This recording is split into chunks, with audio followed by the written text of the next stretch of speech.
लोकसभा चुनाव के पहले चरण के लिए 19 अप्रैल को वोट डाले जाएंगे, जिसके लिए प्रधानमंत्री नरेंद्र मोदी धुआंधार प्रचार कर रहे हैं। पश्चिमी यूपी के सहारनपुर में प्रधानमंत्री ने जनसभा की और विरोधी दलों पर पीएम मोदी जमकर बरसे। बीजेपी के मिशन 400 पार के लिए पश्चिमी यूपी बेहद अहम है। पश्चिमी यूपी की 27 लोकसभा सीटों को साधने के लिए प्रधानमंत्री नरेंद्र मोदी ने आज सहारनपुर में जनसभा की और इंडिया गठबंधन पर जमकर निशाना साधा। कांग्रेस जितने साल सत्ता में रही, उसने कमीशन खाने को प्राथमिकता दी। इंडिया अलायंस कमीशन के लिए है, एनडीए मोदी सरकार मिशन के लिए है। प्रधानमंत्री मोदी ने सहारनपुर में 37 मिनट तक रैली को संबोधित किया। इस दौरान पीएम मोदी ने राहुल गांधी और अखिलेश यादव पर तंज कसा। उन्होंने कहा कि यूपी के 2 लड़कों की फ्लॉप फिल्म रिलीज हो गई है। यहाँ उत्तर प्रदेश में 2 लड़कों की जो फिल्म पिछली बार फ्लॉप हो चुकी है, उस 2 लड़कों की फिल्म को इन लोगों ने फिर से रिलीज किया है।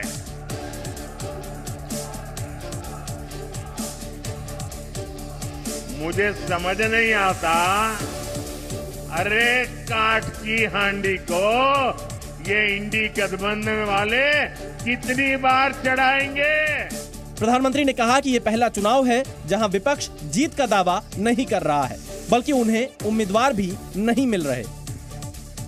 प्रधानमंत्री नरेंद्र मोदी के सहारनपुर रैली के दौरान यूपी के 2 लड़कों पर किए गए तंज पर समाजवादी पार्टी अध्यक्ष अखिलेश यादव ने पलटवार किया है। अखिलेश यादव ने सोशल मीडिया पोस्ट के जरिए एक तस्वीर भी साझा की और यमुना एक्सप्रेसवे यानी आगरा एक्सप्रेसवे जो है उसका एक वीडियो भी शेयर किया है, जिसमें एक्सप्रेसवे पर सुपरसोनिक विमान लैंड कर रहे हैं। साथ ही अखिलेश यादव ने लिखा कि यह है सपा के सुपर काम की लेटेस्ट सुपरहिट फिल्म, आज ही उड़ते देखिए अपने निकटतम आसमान में। सपा के बनाए एक्सप्रेसवे पर सुपरसोनिक की शानदार उड़ान। सपा और भाजपा में यही अंतर है। सपा आपातकाल में देश की रक्षा के लिए हवाई जहाज को उतारने के लिए रनवे जैसी मजबूत सड़क बनाती है और भाजपा जुमलों के कागज से बने झूठे हवाई जहाज उड़ाती है।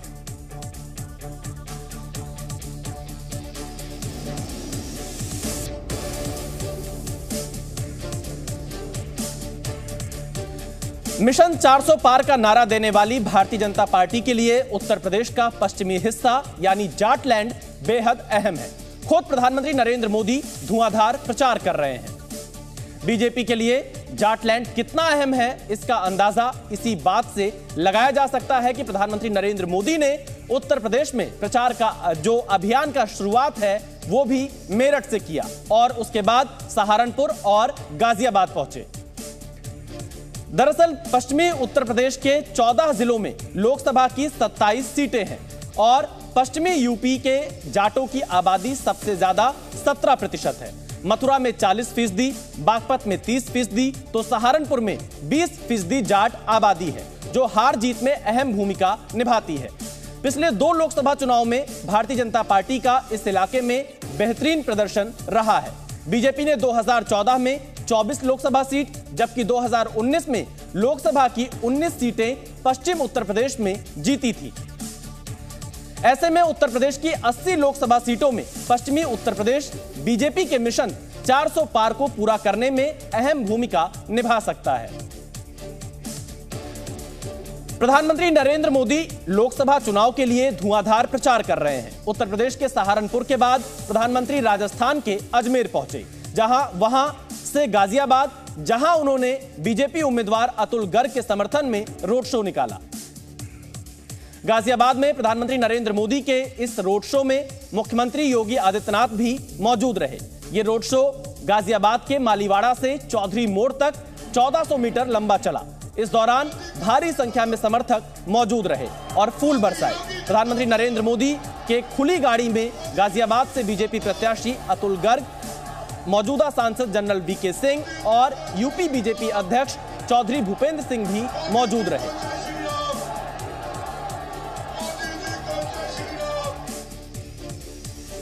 बीजेपी के स्थापना दिवस पर प्रधानमंत्री नरेंद्र मोदी ने राजस्थान की ऐतिहासिक तीर्थ नगरी पुष्कर में चुनावी जनसभा को संबोधित किया और कांग्रेस पर जमकर हमला बोला। प्रधानमंत्री ने कहा कि कांग्रेस ने हमेशा देश के विकास में रोड़ा अटकाया। प्रधानमंत्री ने कांग्रेस के घोषणा पत्र पर हमला करते हुए इसे मुस्लिम लीग की सोच से जोड़ दिया। कल कांग्रेस पार्टी ने एक झूठ का पुलिंदा जारी किया है, अपना घोषणा पत्र जारी किया है। झूठ का ये पुलिंदा कांग्रेस की एक बहुत बड़ी सच्चाई, कांग्रेस को बेनकाब करने वाला एक घोषणा पत्र है। आप देखिए, हर पन्ने पर भारत के टुकड़े करने की बू आ रही है। कांग्रेस के घोषणा पत्र में वही सोच झलकती है जो सोच आजादी के समय मुस्लिम लीग में थी। पुष्कर में प्रधानमंत्री मोदी का पूरा भाषण महिलाओं और बेटियों पर केंद्रित रहा। उज्ज्वला योजना से लेकर जनधन खातों तक महिलाओं से जुड़ी सभी योजनाओं का लेखा जोखा सभा में रखा गया।